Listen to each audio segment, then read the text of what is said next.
Hello, Ryan here, aka Mac, and welcome. The Squadron 42 monthly report was emailed out, so let us check out the latest progress on the single-player campaign. As always, a huge thank you to all of my patrons and channel members. Thank you guys so much for the support, and if you do appreciate my videos, please do consider subscribing and helping the channel to grow. So let us kick off with the AI content team. This team dedicated time to bug fixing existing features, identifying the top 20 usables that the AI interact with, and then set out to fix as many as possible in 2 weeks. The issues were triaged and arranged into 3 categories. They had bugs for AI designers to solve, bugs for AI animators to solve, and then code issues that are not solvable by the AI content teams. And by the end of the 2 weeks, almost 50 issues were solved. Sounds like a great method, and it looks like it really works. The team also supported the weapons vendor setup by creating weapon pickup and place animations, progressing with the locomotion polish and retargeting overlay animations to the female skeleton. The AI designers continued implementing the dynamic conversation feature, expanding it to the eat and drink behavior, so now NPCs can actually have a conversation in between bites and drinks. Hopefully they don't talk with the mouthful.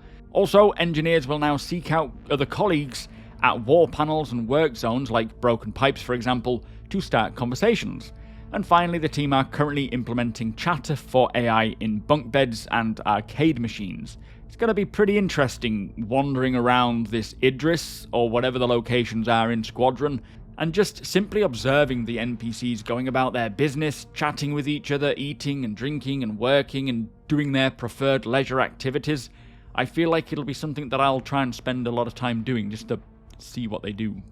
Now for the AI features team, for human combat the team continued to work on tactic selection, including implementing a more data-driven approach to setting up the scoring factors in DataForge, which will allow the designers to quickly tweak values to produce the best possible range of combat behaviors for the situation, including with multiple combatants with different setups and ranges. I think this is harking back to having the offensive, defensive and flanking behaviors and choosing which one to use at what specific time based on all the values. Now this solution, they say, extends the function selection in Subsumption to allow the game code to register a custom probability calculator which will provide benefits in general, not just for combat behaviors.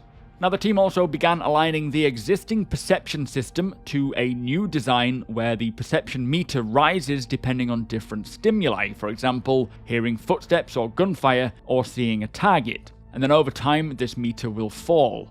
And once the different threshold levels of the meter are hit, they can trigger different alertness levels that determine the specific reaction animations and behaviors. So for example, at the lowest level, the AI might just turn their head. At the middle level, they may go and investigate, and then at the highest level, they will enter into combat. Now this stimuli can also impact the meter in different ways based on the conditions of the target, including whether they are crouched or standing, and the location's lighting, so hopefully being able to hide in the shadows. Anyway, moving on, work also begun on the investigation behavior, with them implementing a system to allow NPCs to determine potential enemy hiding spots, check them, and then keep track of which ones they've seen already. And the next stage for this, they say, is for NPCs to share information so that they can cover a level together. They're also improving the consistency of cover selection using the automatic cover generation system, with plans to improve the quality of cover and provide more information to the AI so that less decision making has to be made at runtime.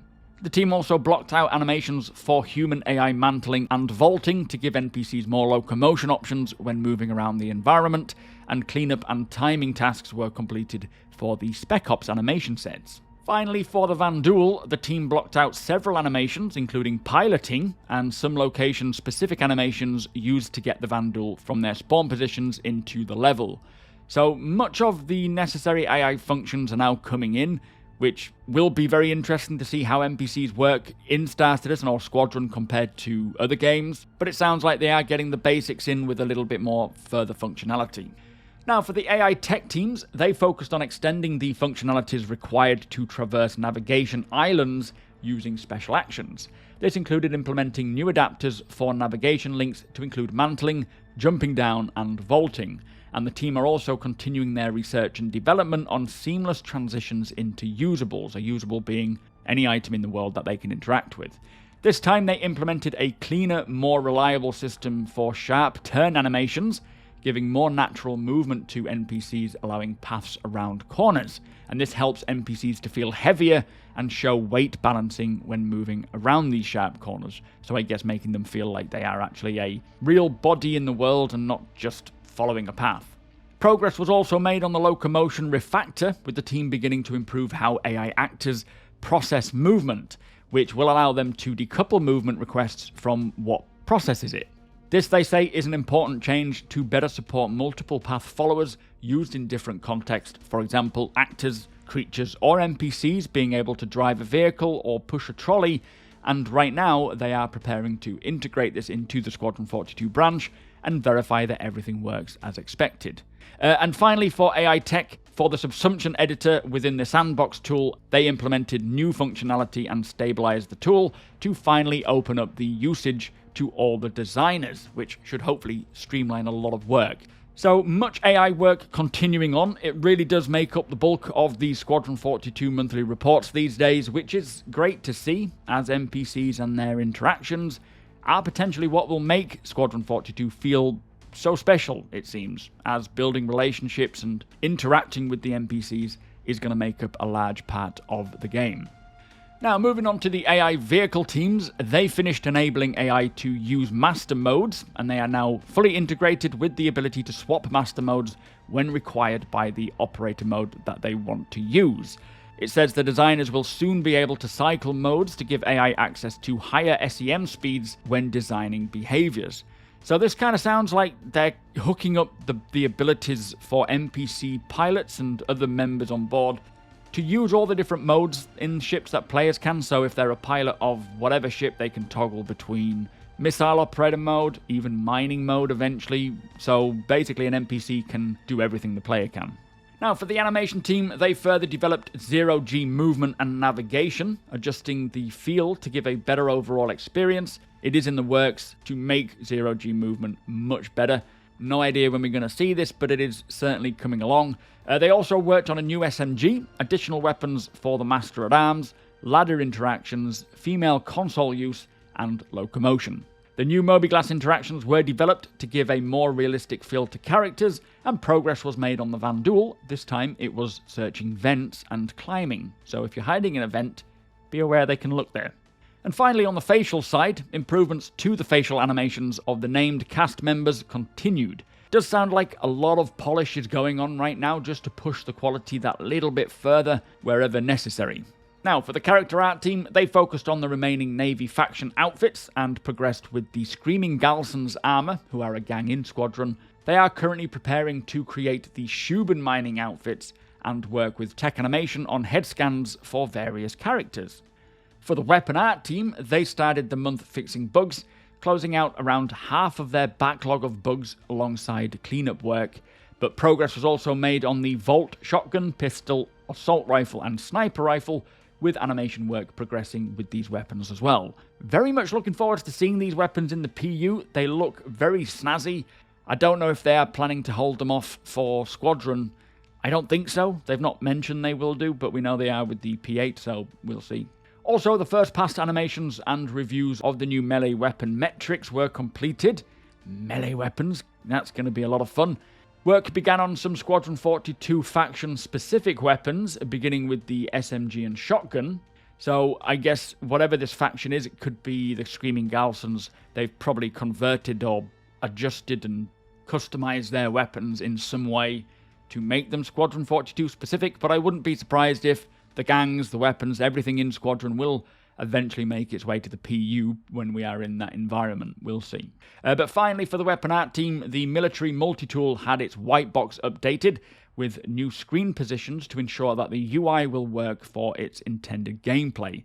Now, moving on to the vehicle features team, they started designing the new multifunction displays alongside the core engineering tech work being done in the background. And with the design side mostly complete, the focus is now on prototypes. The team also spent the time integrating the new resource network that will deliver more interesting and varied engineering gameplay and also increase performance as items are used much more efficiently. Really exciting hearing about all this with the resource management and engineering work going on. I never even considered that we would need to use it in Squadron, but I'm so glad that they are bringing that in. We will hear a lot more about this resource network and engineering system and life support in the Persistent Universe Monthly Report, as they are already hooking this into the Hull A. I may have to pick myself up a Hull A if that's going to be the first ship. Quantum Boost was fully integrated into Squadron 42 and handed over to the designers to provide feedback on further level design requirements. Plus, the team continued to support persistent streaming with a transit refactor alongside bug fixing. Very intrigued to hear more about this quantum boosting and what it is exactly. Hopefully we will get some insight soon. Now, missiles received a complete flight retune after some bug fixing highlighted problems with the way the missiles were set up. Now focus is on the intercept portion of flight and controlling accelerations, rather than allowing them to be controlled as dynamically as they were before. Now, I'm sure that these changes and improvements for missiles will come to the PU pretty soon, or whenever it's ready. As we know, they are implementing things into Squadron first, getting them proofed out and fixed up and working as intended, and then they will eventually come over to the PU. The team also began balancing what speeds and tunings are required for the new Master Mode features, ensuring they get the combat speeds right under normal thrust and boost, so combat starts to move in the intended direction. I'm actually very much looking forward to seeing the combat speeds decrease again. I do like to see what I'm shooting at, and I feel it will encourage more tactics and also be a little bit more punishing as well. But on the other side, I also look forward to seeing what they come up with when it does come to high-speed combat, as they did say they do want both, and having the option for both to a degree will be a fun contrast. Now finally, for the vehicle features team, to help with further ship balance and the introduction of the resource network, which is all the components talking to each other, the team created a master tuning document that will not only act as a reference point for future ship designs, but allow them to set out the requirements of the resource network balance once it's handed to design. I really think that for ships, things are going to start changing quite drastically towards the latter half of this year and into next for ship flight and combat, with the resource network and components actually working as intended, getting tuned and balanced, the physical damage system, ships themselves getting tuned and balanced more to their intended role and capabilities, plus this combat geometry getting worked out and more refined. Using our ships in the not too distant future will begin to feel so much more robust and unique, and I really can't wait for it to come along. Now on to gameplay story. They received a fresh delivery of motion capture early, which allowed them to make great strides in several different areas, including creating a whole new scene for Chapter 1 and updating the start of another. They also made significant updates to scenes in Chapter 4G, overhauled a scene in Chapter 4, and further polished scenes in Chapter 4 as well. Maintenance was performed across various scenes in several different chapters too. Finally, for gameplay story, the team looked at the later chapters and began prototyping 2 new scenes in Chapter 10 and made some minor updates to Chapter 12, so making some great progress there. Now for the narrative team, they focused on completing first-pass scripting and recording scratch dialogue for a large section of one of Squadron 42's middle chapters. Design refined the gameplay in this section, so narrative frequently played through these updated enemy encounters, puzzles, stealth and navigation challenges, with the team saying it's very important to make sure that the player always understands what their current goals are and what their next steps should be. To that end, the writers have been working to balance dialogue hints to ensure that players who need a bit more guidance will be able to get it without spoiling the fun or challenge of a given area. Quite a difficult balance it feels to make sure that it's not hand-holding, but at the same time you're not just wandering around aimlessly, wondering where you're supposed to go. Now additionally, as gameplay mechanics were iterated on and polished, the narrative team adjusted the script to ensure that lines referencing those mechanics matched how the gameplay works. For example, recent improvements to the radar and scanning system allowed them to streamline some of the terminology used by characters in-game. And hopefully we will see these updates to radars and scanners in the PU soon as well. Finally, the team looked to expand the use of the dynamic conversation system to enhance the background and enemy NPCs that players will come across. And while important key conversations are specifically planned for the player to encounter, there are some areas where the player's freedom to explore has highlighted the need for additional content to bring it to life more, and rather than relying on additional bespoke lines, the team investigated using the dynamic conversation system to allow for a much broader range of content to fill this space. It does kind of make sense, and it probably removes a large bulk of unnecessary work as well, which is definitely good news. Now moving on to the tech animation team, they continued to invest time into the tool's codebase. It says years of development and quick fixes are being triaged, consolidated, and then revamped to fully conform with their coding standards and modularize the codebase to be more accessible to the technical animators, which will expedite the creation of tools and the pipeline that rely on core processes. That was a bit of a mouthful. I think I fumbled a lot of those words there. Hope that made sense. Now for the UI teams, last month they continued development of the new StarMap, improving labeling and concepting how to display space clouds in a way that looks great and performs well.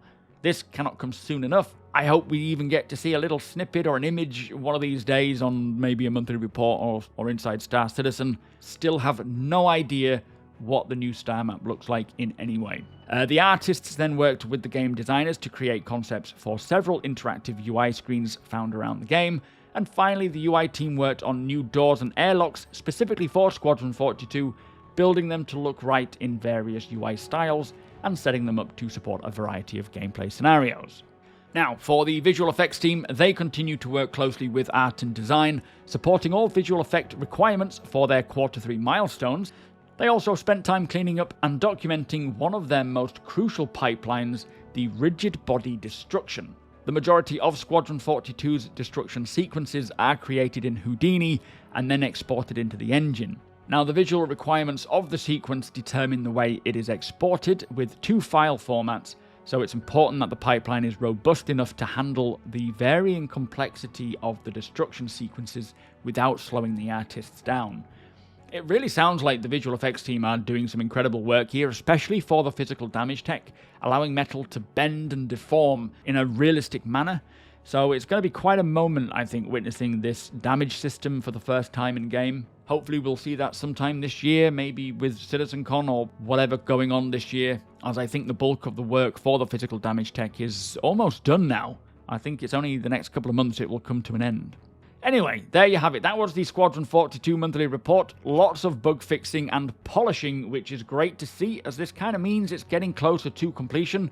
Still a long way to go, I'm sure, but it is a good sign of progress. Now, I do feel that they won't show us too much, if anything at all, of Squadron this year, but hopefully going into next year, we could see them ramping that up. I would love to see anything at this point on Squadron, anything at all, just to see what the game actually looks like, or flows like, or plays like, as it's been quite a while since we checked in, but I will sit here waiting patiently. With that said, I hope you enjoyed the video, and if you did, as I say, please do consider subscribing and helping the channel to grow. We are very, very close to 50,000 subscribers, which is insane. The PU monthly report will be going out soon, so do keep your eyes out for that. Some very juicy information in there for the Persistent Universe. Do feel free to come and hang out with us over at twitch.tv/supermacbrother. You are all more than welcome to come and hang out and say hello. I am loving 3.17.2 right now, doing a bit more Zero to Hero over there, getting plenty of playtime as well. Hit the thumbs up if you don't mind, it does the channel a big favour, and tick that notification bell if you would like to be notified when my videos go live. Again, big thank you to my patrons and channel members, thank you for watching, and I'll see you in the next one.